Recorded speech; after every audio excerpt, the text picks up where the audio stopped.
Permita-me roubar um tostão do seu tempo para te contar umas novidades. Só para você saber, a bruxa tá solta nas horas que antecedem o Choque Rei. Há uns dias atrás, o Abel Ferreira tacou uma bituca de cigarro acesa no palheiro. E agora veio a Leila Pereira e tacou um copo de álcool. Um copo de Pinga 51. Um diretor de São Paulo fez um comentário sobre a arbitragem do clássico. Ela rebateu. E um outro integrante da diretoria do Palmeiras também rebateu esse diretor de São Paulo. E aí, o pau quebrou. Nas redes sociais e nos programas esportivos, não se fala mais sobre outro assunto. Mas o que eu percebi é que são várias bocas desgovernadas palpitando aleatoriamente sobre o assunto, cada uma defendendo o teu lado. Mas aqui não.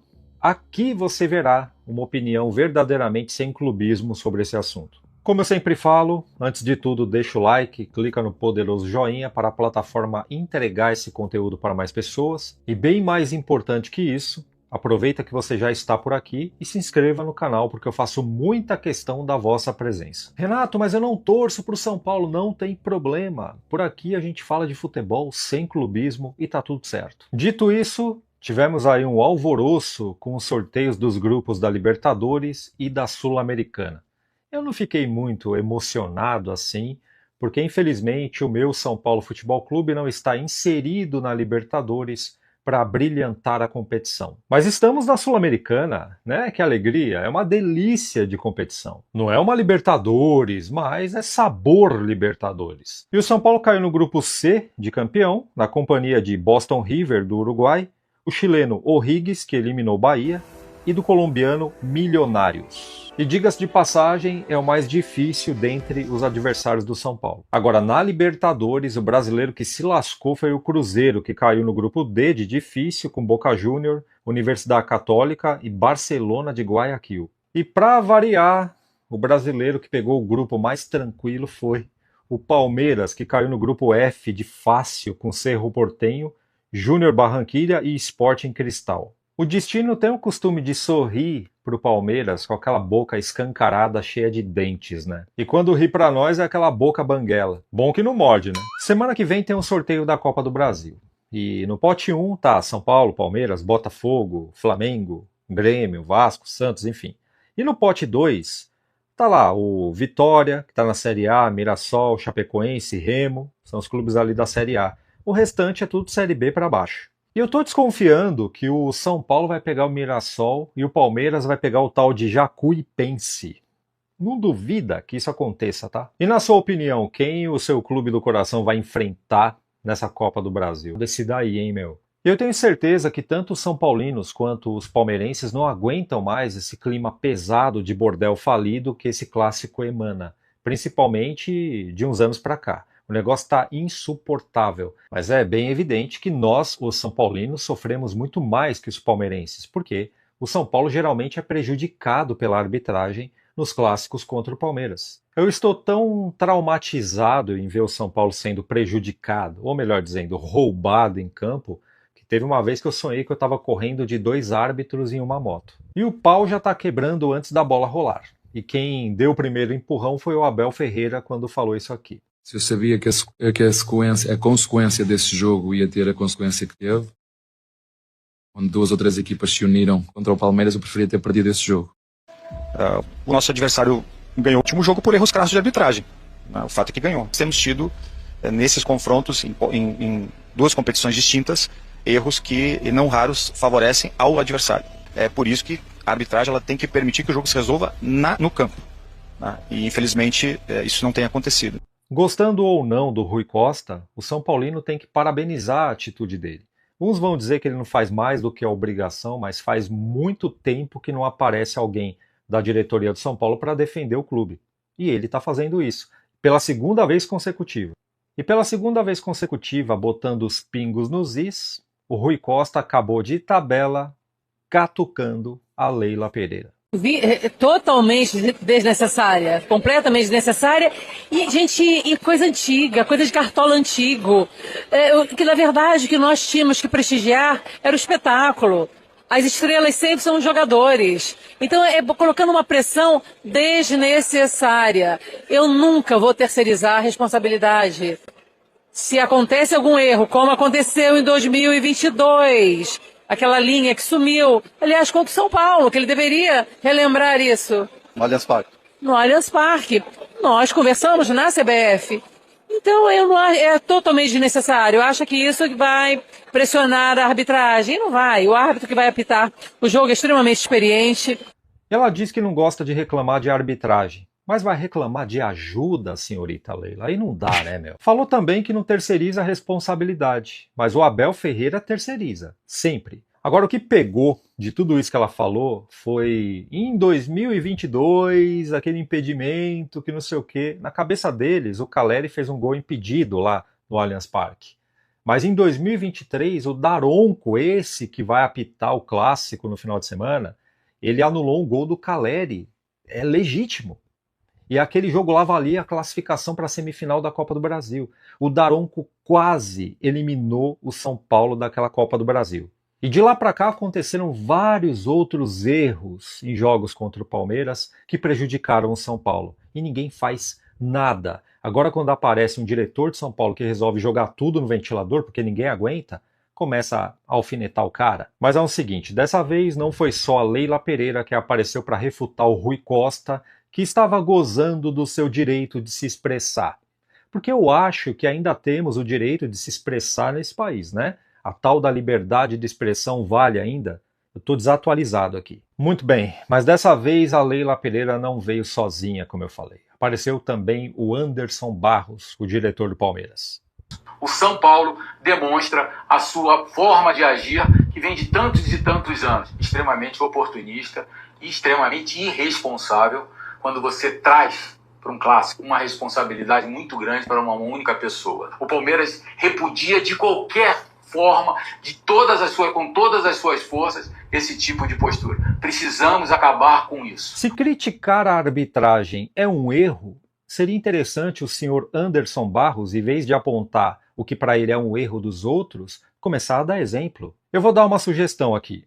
Convoca uma reunião em caráter de urgência com os jogadores e com a comissão técnica encabeçada pelo Abel Ferreira e solta os cachorros. Esculacha. Porque se tem um time que gosta de espinafrar, pressionar a arbitragem arduamente, é o time do Palmeiras, com a comissão técnica também. E o tom é muito acima do normal, só falta morder. E é típico do Palmeiras fazer isso, né? Acusar os outros daquilo que eles mesmos fazem. E outra coisa que é normal de acontecer são eles refutarem uma verdade com deboche, tentando ridicularizar para diminuir o peso da importância. Eu já saquei isso daí. Parece até uma estratégia, não é? E antes que eu me esqueça, isso tem nome. É a soberba. E a soberba azedou o Palmeiras. Como azedou o próprio São Paulo na época das vacas gordas, tá? Sem clubismo, já experimentamos desse negócio aí e não deu certo. E o preço que se paga por isso é caro demais. Hoje, todo mundo odeia o São Paulo pela soberba do passado. Percebe que todo mundo que vai jogar contra o São Paulo dá tudo de si, joga aquilo que não sabe, dá 3, 4 vezes a mais da sua potência real, mesmo o São Paulo estando lá embaixo, no fundo do poço, na fossa, com uma barata na testa. Tem até essa lenda urbana, e uma lenda real, né? Que o São Paulo ressuscita defunto. O time tá lá, não ganha de ninguém. Aí pega o São Paulo, joga tudo e ganha. Aí deslancha. Então, por que você acha que isso acontece? E já está acontecendo com o Palmeiras também. Tem outra, mesmo com o São Paulo nessa situação fedorenta, ainda existem os São Paulinos soberbos. E são aqueles que acham que o São Paulo tem que ir na arena do Corinthians e golear eles, porque o Corinthians também não está numa boa fase. São aqueles que escolhem a vitória para comemorar, porque se for uma vitória em cima do Santo André no Morumbi, não vou comemorar porque o São Paulo que eu conheci ganhou do Barcelona, do Milan e do Liverpool e foi tricampeão mundial. Então não vou comemorar essa vitória. Não me convenceu, não faz mais do que obrigação. Você já deve ter visto, né? E se aparecer um jovem de 13, 14, 15 anos e falar que o Luciano é ídolo para ele, esse elemento é capaz de bater boca com a criança. Falar, não, o Luciano não é ídolo. Como é que pode falar isso? Eu já vi o Raí jogar com a camisa 10. Rafael, o melhor goleiro pós-Rogério Ceni. Isso é um fato. Se o Rafael fizer 5 defesas inacreditáveis em uma partida, vai ter o elemento soberbo que vai falar que o cara é nota 6, porque ele já viu o Zete. A qualidade do Zete é indiscutível, mas você já imaginou o Zete jogando nos tempos de hoje, no meio de tantos bagres? Você já parou para pensar nisso? Você já imaginou o Raí, que é outro, que a gente não pode discutir a qualidade, mas o Raí jogando naquele São Paulo do Trellis e do Nenê? E um outro exercício mental que vale muito a pena praticar. Imagina essa diretoria, melhor dizendo, vindo do Aidar para cá, com Leco, Júlio Casares e companhia, dominando o São Paulo na década de 90, desde o primeiro ano da década.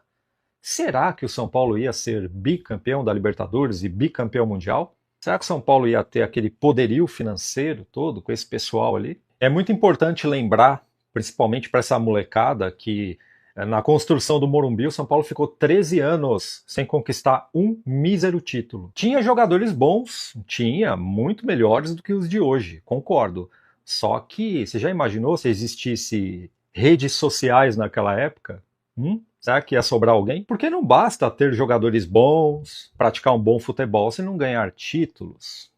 Eis aí o Palmeiras, 2 anos que não ganha nada de importante. Então fica aí esse breve desabafo filosófico, acompanhado com muitas reflexões e análises. Eu tenho certeza que você nunca viu isso por aí. Se não deixou o like, agora é o momento, hein? Clica com força nesse vídeo. Nas últimas horas, a esposa do jogador Lucas acabou postando este vídeo em que mostra o marido de fato sentindo muitas dores e muitas dificuldades em se locomover. E o Lucas também acabou soltando uma nota em suas redes sociais dizendo que vai vencer mais este drama e voltará a jogar com a camisa do São Paulo nos próximos meses. A gente lembra que no ano passado o Lucas também se machucou com gravidade, uma contusão no joelho, inclusive em um clássico contra a equipe do Palmeiras, e por conta disso acabou ficando de fora de 36 partidas do São Paulo no ano de 2025. Lembrando que este clássico São Paulo e Palmeiras será o primeiro jogo do Roger Machado, novo técnico do São Paulo, aqui no estádio do Morumbi. Fica a dúvida em relação a quem vai jogar no lugar do Lucas. A gente lembra que na partida contra o Atlético Mineiro, depois que ele se machucou, o Tapia acabou entrando em seu lugar, se bem que o Luciano também começou a partida contra o Galo no banco de reservas, né? Uma lembrança que a torcida do São Paulo não gosta de ter: o tricolor não vence o clássico contra o Palmeiras desde o ano de 2023. Terá mais uma oportunidade neste sábado à noite. Tá? Bom, após semanas de negociação, finalmente veio o acerto, hein, rapaziada? O São Paulo fechou a renovação de contrato de Luiz Osório. O novo vínculo do zagueiro é válido até 2030, até o último dia de fevereiro de 2030, tá? A multa rescisória para clubes do exterior é de 100 milhões de euros, 604 milhões de reais na cotação atual, mais ou menos, tá? Já para o mercado nacional é de apenas 54 milhões de reais. São Paulo manteve 70% dos direitos econômicos do jogador. No último ano, o Osório recebeu algumas sondagens do futebol europeu, como a do Real Betis, por exemplo, da Espanha. O Osório é tido como uma das grandes promessas da zaga são paulina para o futuro. Ao lado do Isaac, forma uma bela dupla de zaga no sub-20, né, rapaziada? O Isaac é outro que deve renovar e subir para o profissional, ele e o Osório, tá? Inclusive, o São Paulo já se movimenta para oportunizar esses dois jogadores no elenco principal. A renovação de Osório foi assinada no último dia 10 desse mês, tá? Mas o GE divulgou apenas ontem. E falando dessa movimentação do São Paulo para que consiga promover os moleques da base de Cotia, o Rafael Tolói está fora dos planos da diretoria do São Paulo, né? O veterano de 36 anos tem contrato com o clube do Morumbi até dezembro deste ano apenas. São Paulo não deve renovar o vínculo de Tolói, que está de saída do tricolor. A ideia é não renovar com ele e com um outro jogador para oportunizar as joias de Cotia. Sabendo disso, o Goiás já demonstrou interesse na contratação de Rafael Tolói. A informação foi trazida inicialmente aí pelo portal Radar da Bola no X, tá? O clube goiano deve formalizar uma oferta por Tolói na próxima janela de transferências. Caso não consiga avançar pela contratação mediante ali uma negociação com o São Paulo, o Goiás vai esperar o contrato de Tolói se encerrar no final do ano para iniciar tratativas, tá? Tolói inclusive brilhou no Goiás antes de vir para o São Paulo na década passada, né? Desde que voltou no ano passado ao São Paulo, o Tolói fez apenas 9 jogos, pouco foi acionado, né? Óbvio, é um jogador mais veterano e tal, mas se esperava muito do Tolói. Dizem que fora de campo, no vestiário, é um jogador, um líder, né, rapaz? É um jogador importante para o elenco. Agora, dentro de campo, não tá assim não joga, né? Essa que é a verdade. Você renovaria o contrato de Tolói? Comente aqui abaixo a sua opinião, que eu quero muito saber. Continuando com as informações, rapaziada, tá viralizando aí a suposta nova camisa do São Paulo, a camisa 2, né? O São Paulo já lançou a camisa 1 e agora vai vir a camisa 2. O Grêmio lançou a nova camisa, a camisa do Grêmio, que é fornecida pela New Balance também, tá? E o que acontece? Muitos torcedores do São Paulo estão pegando essa camisa do Grêmio e colocando como possibilidade para ser a nova camisa do São Paulo, apenas trocando as cores, né? Vai ser esse azul, branco e preto, seria o preto, vermelho e branco do São Paulo. E sinceramente, rapaziada, se for desse jeito que tá aqui na imagem, eu gostei bastante, tá? Achei que ficou bem bonita, vou torcer muito para que seja essa. Um pouco diferente do que a gente tá acostumado, mas muito bonita, e eu espero de coração que seja a mesma. E por que eu digo isso? ISO, né? É o ISO da câmera que tá complicado. Mas enfim, por que eu digo isso? Porque a gente está acostumado, por exemplo, com a Adidas, que ela usava o mesmo template para todos os clubes que ela fornecia material esportivo. Então, quando a gente via uma camisa, por exemplo, em homenagem ali à Consciência Negra, do Dia da Consciência Negra, a gente via a Adidas fazer o mesmo uniforme para São Paulo, Flamengo e Internacional, né? Na época era esses clubes aí que eram fornecidos por ela, né? E aí, Outubro Rosa, a mesma coisa, São Paulo, Flamengo e Internacional. Então a gente espera, né, que a New Balance, né, pelo menos nessa vez acerte para fazer isso.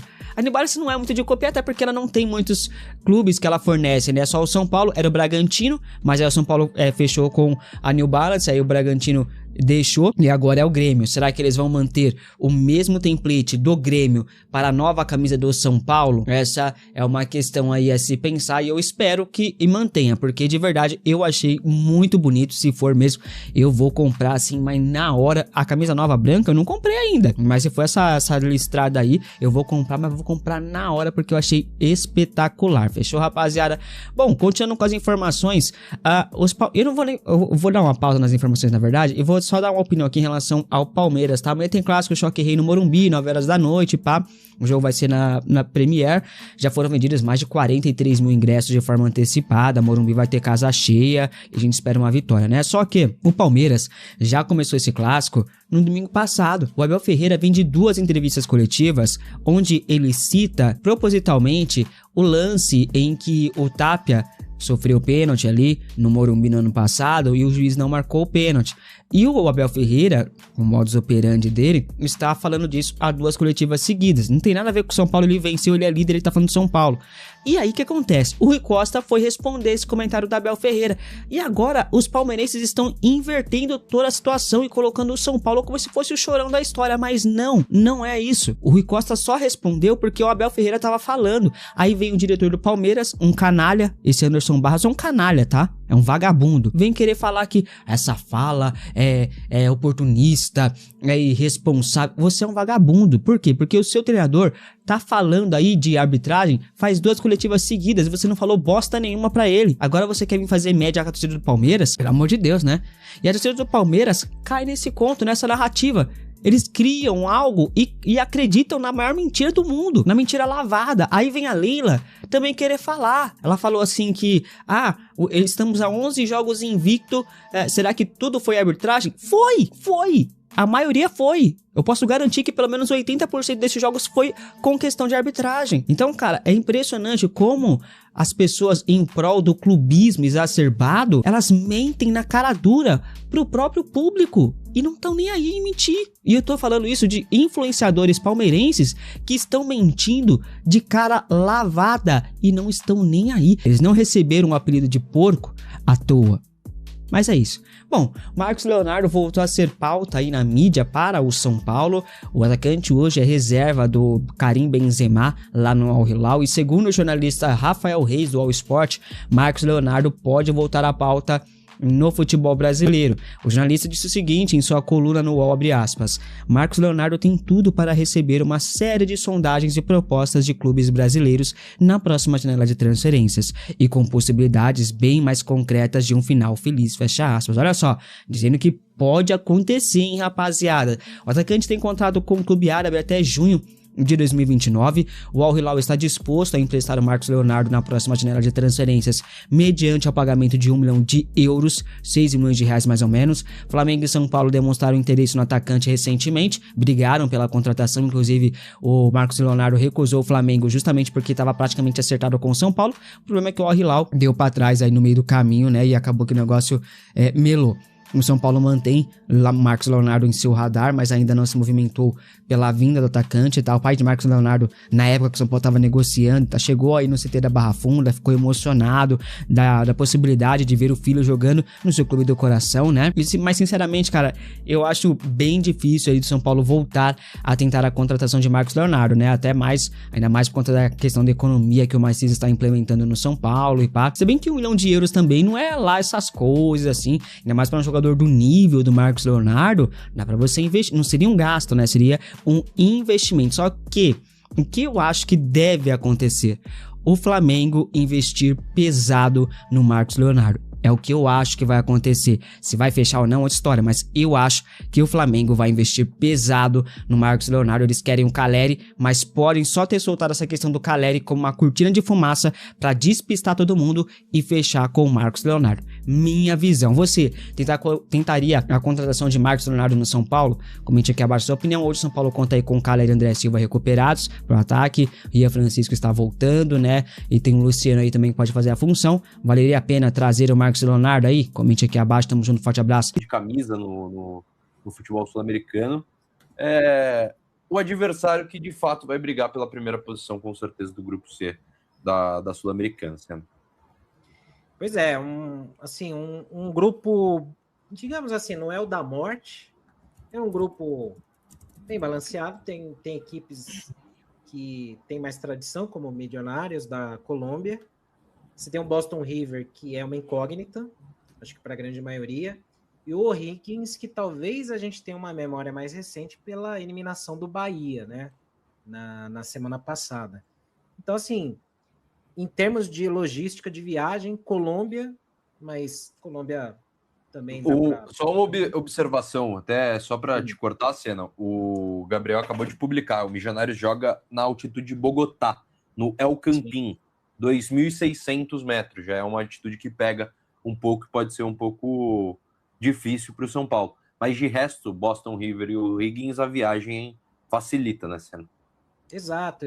São equipes aí que, assim, a gente, pela parte técnica, temos pontos para comentar.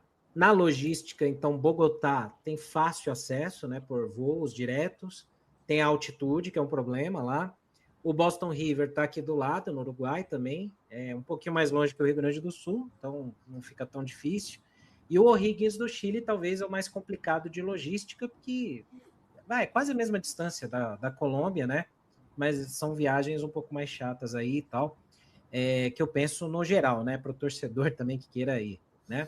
Agora, Ju, a gente tem aí um grupo do São Paulo ali que, se a gente falava na prioridade do time, do clube e da comissão técnica para disputar a Sul-Americana, já dá para ter uma ideia um pouco melhor do que fazer, né? Lembrando que, depois eu vou pôr as datas aqui novamente, mas a gente tem aí, então, confrontos com equipes que, eu acho que, assim, vai dar jogo. Se a gente for com times mais mesclados, não dá para bobear muito também, né, Ju? Não dá. Acredito que, assim, se for para escalar um time mais para titular para jogo fora de casa, é contra o Milionários. Apenas. Boston e o Higgins, que fala? O Higgins. Isso. Dá para ir com um time mais reserva mesmo. Assiste jogo lá do Bahia só para ver o que foi que o Bahia pecou. E aí, dentro de casa, escala um time mais titular para garantir a vitória mesmo. Milionários é o que vai disputar, né? Lembrando, ficar em segundo lugar do grupo não é bom negócio, pegar quem tá saindo ali da Libertadores. Tem esse detalhe aí pra galera lembrar, né? Então, assim, só os primeiros colocados vão direto para as oitavas, tá? Quem ficar em segundo tem que jogar um play-off contra o terceiro colocado dos grupos lá da Libertadores que vão ser eliminados. Então, eles caem para cá, para a Sul-Americana, e aí tem um play-off para ir para as oitavas. Então, melhor jogo aí do São Paulo é passar em primeiro, tentar garantir essa classificação, até por conta das datas, né?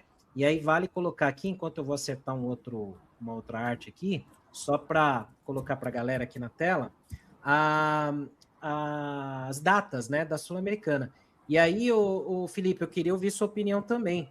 Como é que fica essa questão agora do São Paulo priorizar Brasileirão, Copa do Brasil ao mesmo tempo, né?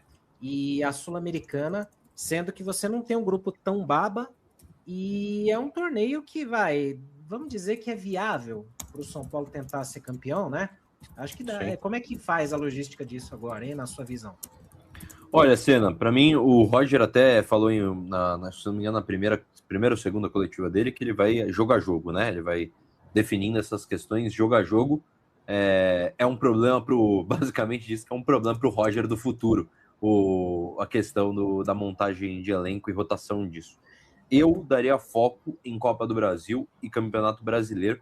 Te digo por quê. Acho que em jogos que a batata assa um pouco mais, Missionários fora, principalmente os jogos fora de casa, dá para você fazer um misto mais para titular do que para reserva, um misto mais quente do que frio. E em jogos em casa contra esses times, eu colocaria um misto mais para frio do que para quente, que eu acho que o São Paulo tem condição de avançar com o seu time alternativo. Faz um controle de carga nos seus principais jogadores na Sul-Americana, foca em brasileiro, que a gente teve um início muito positivo, e também na Copa do Brasil, que dá uma grana gigantesca e é mais competitiva do que a Copa Sul-Americana, porque o São Paulo tem condição de classificar. Mas aí, isso é o mundo ideal. Viu que não conseguiu desempenhar bom futebol em primeira, segunda rodada, aí eu acho que o planejamento muda um pouco. Mas eu acho que o São Paulo deveria entrar com a mentalidade de que dá para classificar jogando com o seu time alternativo, para dar rodagem para o elenco, vencer os jogos, porque o time reserva alternativo, com algumas peças, né, que vão ter que vir do time titular, até porque o São Paulo não tem um elenco fechado, mas um misto frio do São Paulo é um time muito competitivo ainda, principalmente quando a gente analisa Boston River e O'Higgins, eu acho que são os times mais tranquilos. Talvez os jogos fora de casa e o Missionários no Morumbi você fazer um misto quente, enquanto no Boston River e O'Higgins jogando no Morumbi você faz um misto frio, você preserva o seu elenco e consegue classificar, viu?